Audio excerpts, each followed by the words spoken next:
Welcome to Easy Stories in English, the podcast that will take your English from okay to good and from good to great.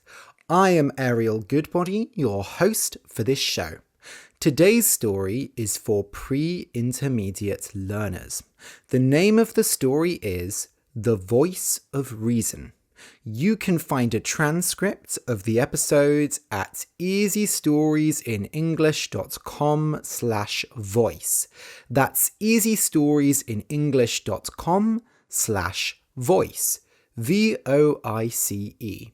There, you can also download the episode as a PDF.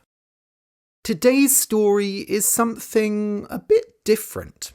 A while ago, I read a book, Caliban and the Witch, which gave me the idea for this story.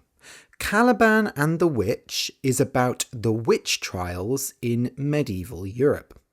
A witch, W-I-T-C-H, is an evil woman, a very bad woman who does magic.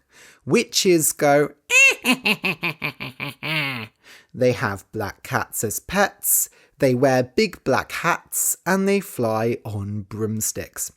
In Harry Potter, Hermione is a very successful witch. The musical Wicked, which is one of my favourite musicals, is about witches. The witch trials were a time in Europe when people thought that witches were hiding in many places, and so they tried to find the witches and killed them. Of course, many people were called witches who were just normal people. If people didn't like a certain woman, they would say she was a witch, have a witch trial, and then she would be killed. Caliban and the Witch gives a very good history of the witch trials and argues that they were a way to stop women from getting economic power. Women were slowly becoming more independent in medieval Europe in the Middle Ages, and so the witch trials were used to stop this. Anyway, this story isn't actually about witches.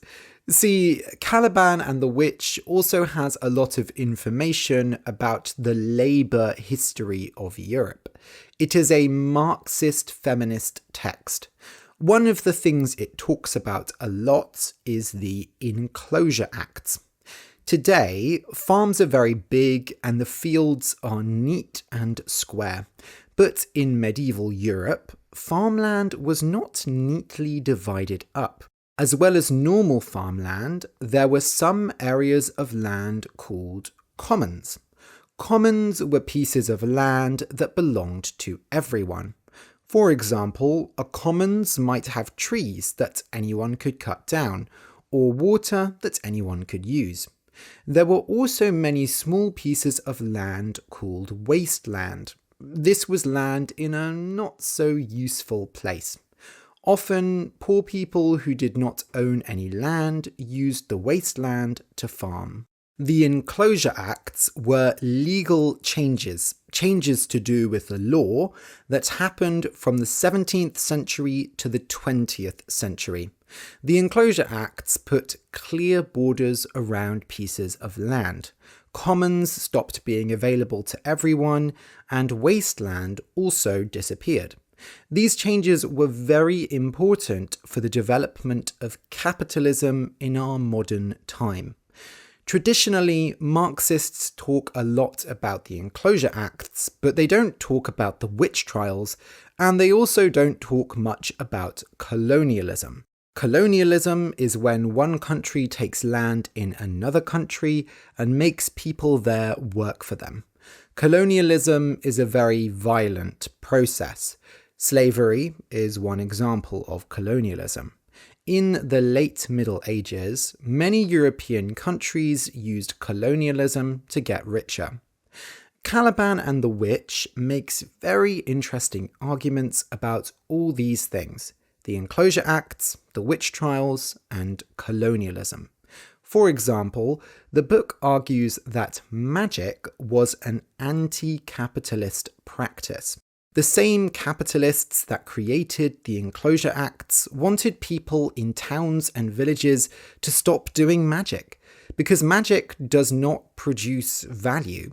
It doesn't create money in a way that can be measured, in a way that's easy to see.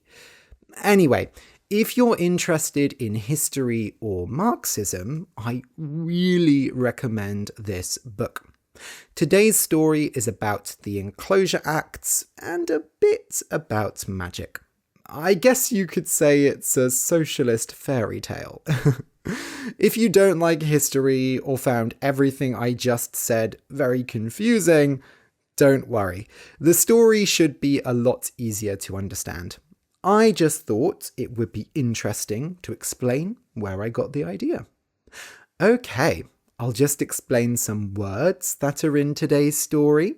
Reason, R-E-A-S-O-N, is the power of thinking in our minds. If you make decisions based just on your emotions, you are not using reason.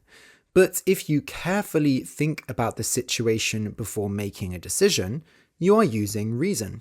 You are being reasonable. When we say that someone is the voice of reason, it means that they give good advice that keeps people reasonable. Spread, S-P-R-E-A-D, means to move over a wide area. For example, you spread butter on toast, or you might spread honey. If you are having a party and there is lots of food, you might spread it out over a big table. A pitchfork, P-I-T-C-H-F-O-R-K, is a very big fork. Pitchforks are used on farms to move hay, a type of dried grass.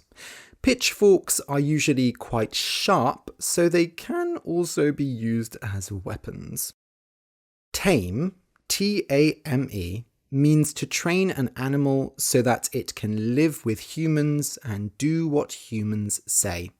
For example, many people have to tame their dog so that it doesn't eat the furniture. In the circus, they used to tame lions to jump through rings and tame elephants to dance on balls, but they don't do this anymore. A bandit, B-A-N-D-I-T, is a person who steals and robs. Thieves are people who just generally steal, but bandits are more specific. Bandits usually live in the mountains or the forest and attack people travelling through so they can steal their things. Bandits usually use axes and swords to attack people, and they usually have a boss who leads them. Bandits don't really exist now because most people live in big cities, unlike in the past. Ignore, I-G-N-O-R-E, is when you deliberately don't look at something. For example, you might see someone you know outside, but you don't like them. You ignore them, acting as if you don't see them when you really do. It is very mean to ignore someone, though. When something is flying in the air and touches the ground, it lands. L-A-N-D. When aeroplanes land, they have to go very slowly, and they shake a lot when they touch the ground. Ships also land when they arrive to land from the sea. A hedge, H-E-D-G-E, is a big square bush that people use to make walls in gardens. For example, you might have a high hedge around your house so that people can't see into it. When hedges are put together like this, they are called hedgerows. In the past, hedgerows were very important for dividing up farmland. Property, P-R-O-P-E-R-T-Y, is something that is owned. If you own a house, then the house is your property. People who buy land and build new houses and buildings there are called property developers. A jeweler, J-E-W-E-L-L-E-R, is someone who makes jewellery. Jewellers might make gold rings and silver earrings, for example. Nowadays, a lot of jewellery is made by machines, so there are fewer jewellers. Hanging, and the past tense is hanged, is a way of killing people. You put a rope around their neck and they are lifted up. Then you take away the floor so that the rope goes tight around their neck and they cannot breathe. It is a very slow death, so it is used for bad criminals. These days, very few people are hanged, as people think it is not nice. But in the past in Europe, criminals were hanged in big cities, and people came and watched the hangings. Obey, O-B-E-Y, means to do what someone tells you. So if you're at school and your teacher tells you to stand up and say la la la, and you do that, then you are obeying them. Of course, in that situation, maybe you shouldn't obey them. Okay, so listen and enjoy. The Voice of Reason. Once upon a time, there was a happy town full of happy people. Its houses grew over the countryside like hairs on a man's back, and its fields spread out like a beautiful woman's hair.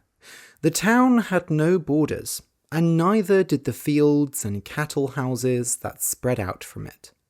The people took their pitchforks in hand and worked the land, sharing the food they produced.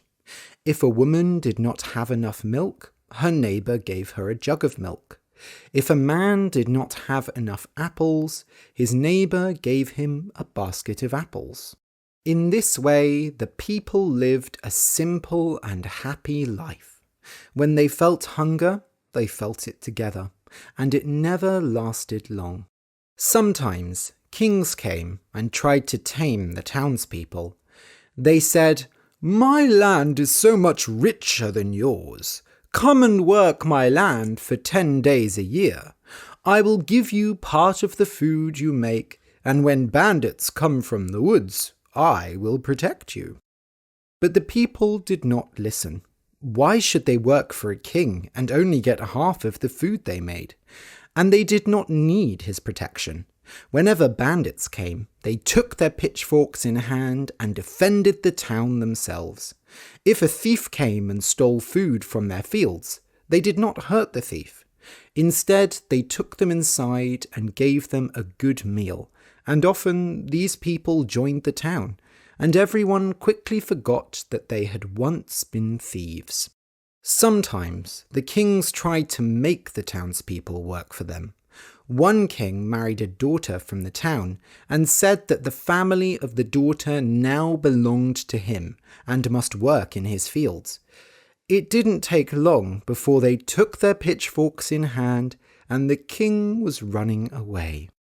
But one day, something different came to town, riding a strange wind that blew from the south. If you saw it, you would ignore it, because it only looked like a leaf. But if you came closer before it blew away, you might see some eyes or a mouth. It was difficult to really see it because it moved so quickly, and it showed a slightly different shape to everyone it spoke to.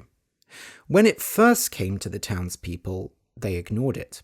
They were no strangers to magic, of course. They used magic to help their food grow, to see into the future, and to help sick people recover. But this was a kind of magic they had never seen before, and it could mean nothing good, so they continued to ignore it. The leaf flew around town. Finally, it found a lonely old man called Torsten, whose wife and daughter had died. Other people often visited him and brought him food, but with each passing day he spoke to them less. Sometimes he shouted for them to leave the food outside and refused to speak to anyone. He was too old to work, and he felt ashamed that he could not join the other men. Old man Torsten's eyesight was not good, and he didn't see the leaf when it flew through the open window and landed on his ear.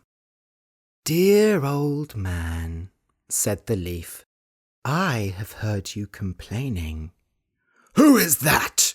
cried Old Man Torsten. "Get out!" "I am the voice of reason," said the leaf. "I have come here from far away, and I see that there is no reason in this town." "What are you talking about?" said Torsten. But he sat down and listened. "You have worked harder than all those young men out there in the fields, but you have no more things than them. Your house is no larger than theirs, and you do not own the land outside it." The old man did not understand. "Nobody owns the land here. We all own it together. Why should I own the land outside my house if I am not strong enough to work it?" "And why should you have to work on the land?" said the leaf angrily. "You have worked hard all your life, and they left you here by yourself. Those men bring you food as if it were a gift, when really they should be bringing you much more." Torsten thought for a long time. He knew that when you heard voices, it was important to listen to them. He had heard a strange voice before he married his wife, and the voice had told him that she would die before him. He didn't listen then, and look what happened. "And how can I change this?" said the old man. "I am too weak to work in the fields. I am alive. Is that not enough?" "Oh, but changing things is simple. It goes like this." The next day, 2 young men from town came to bring Old Man Torsten his food. When they got there, they were very surprised. "What's this?" said one of the boys. Around the man's house, a wall of plants had grown. It was a row of hedges, but they had never seen hedges used in such a way before. It made a big square around the house, and they had to walk around the hedge to find a way in. "What magic have you used, old man?" asked one of the boys. "These hedges grew overnight." "Get out!" shouted Torsten. "You're on my property. Leave the food there, and I'll get it myself." Old Man Torsten came outside holding his pitchfork, and the 2 boys didn't have to be told twice. They left the food by the hedgerow and ran away. News of this event quickly spread around town. Nobody could understand what Old Man Torsten was doing. Several people tried to go and speak to him, but as soon as they crossed the hedgerow, he ran after them with his pitchfork. So finally, people ignored him. But there was a problem. There was plenty of useful land within the hedges, and that was land that none of them could use. The man could not plant food there himself, but it seemed he did not want other people using it either.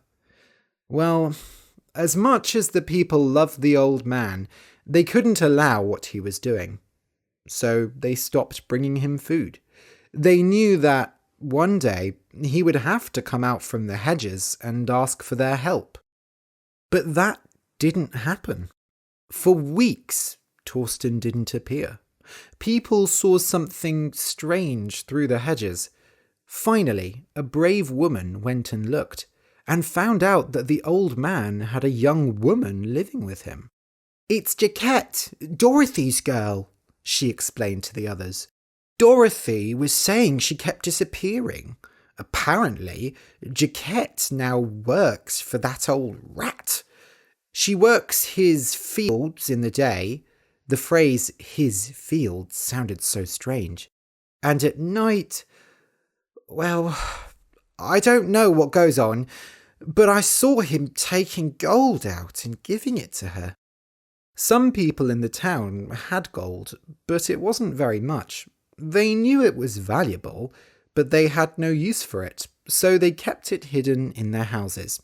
Sometimes a jeweller would come to town, and they gave gold to the jeweler to make into jewellery. "How strange," said a young man. "Has Jaquette become a jeweller? Where did she learn?" The next day, they found out what was going on. Jaquette came into town and asked to buy people's food. "I'll give you this gold," she said, and held out a piece of gold. "Jaquette!" said Dorothy, grabbing her daughter's arm. "You stop this right away! I have so much work to do at home now that you've left. There's washing and cleaning and cooking. But really, if you wanted to become a farmer or a jeweller, you should have said." But Jaquette ignored her, pulling away and smiling, like she knew something that her mother didn't. She looked tired and hungry, and the people would have given her food if she had just asked. So why was she offering gold? Still, they felt sorry for her, and some of them thought if they took her gold, she might return home. So they took the gold and gave her food. "So the old man was right," she said, and laughed, taking all the food with her back to the old man's house. "Something's not right about that girl," muttered Dorothy.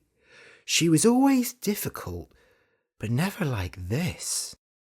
Over the next few months, a strong wind blew, and many leaves flew about.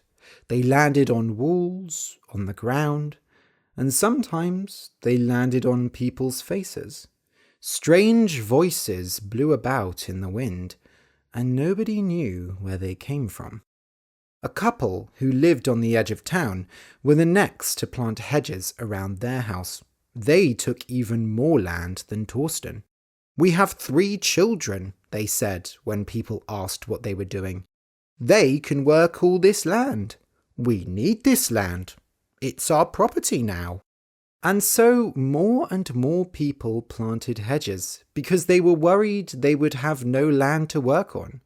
And when there wasn't enough food, instead of asking their neighbours, as they had in the past, people took out their gold pieces and used them to buy food from their neighbours. Of course, there were people in town who did not like this system. They spoke of strange voices and said that they were acting like those stupid kings who tried to tame them.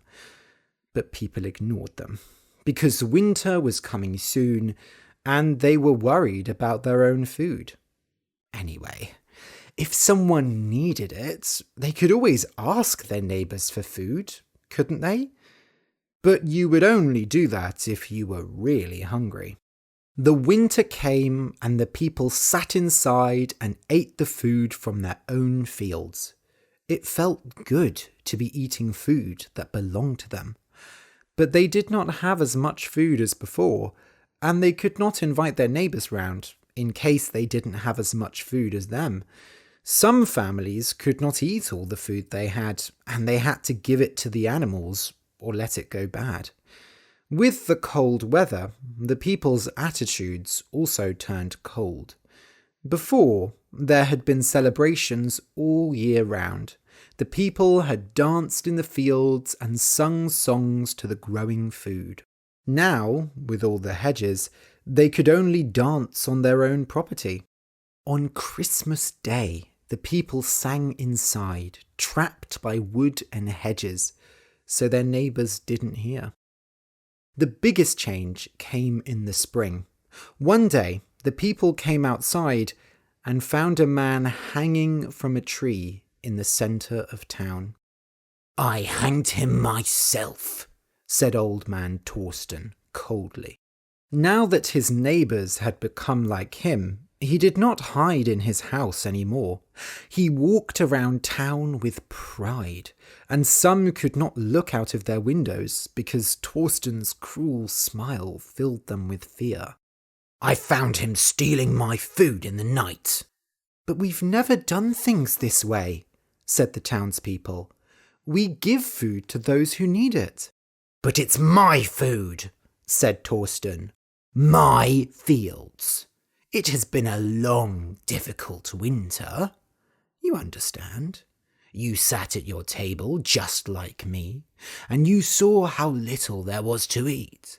And if there was enough food, why should he have it? He did not work the fields that grew it.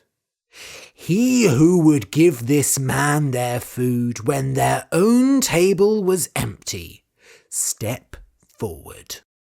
The people thought, and they realized that none of them wanted to give the man their food. Torsten was right. This man should have planted more carefully, worked harder, made the difficult decisions that are necessary to survive. It was his own fault that he died. In summer, a king came to town, and it was not difficult for him to tame the townspeople. They already obeyed the words of leaves and hedges. Why not a king? The king not only promised to protect them from bandits and thieves, but to punish the thieves with hanging.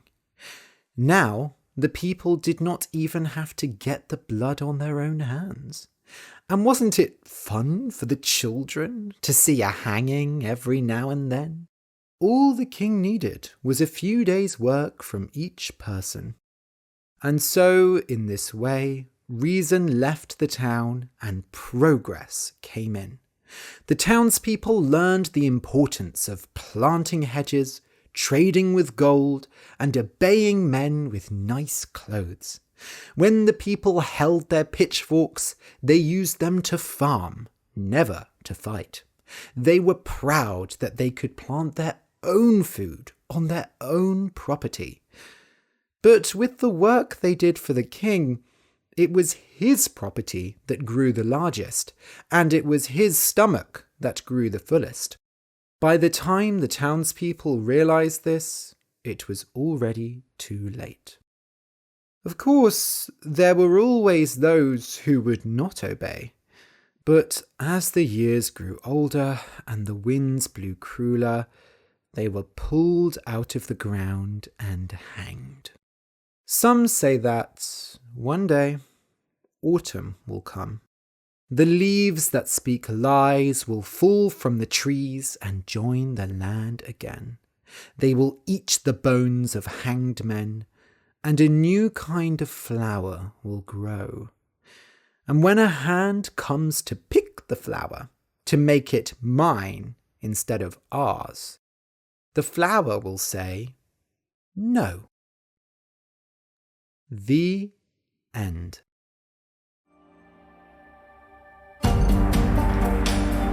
If you enjoyed the story, why not sign up for my email newsletter?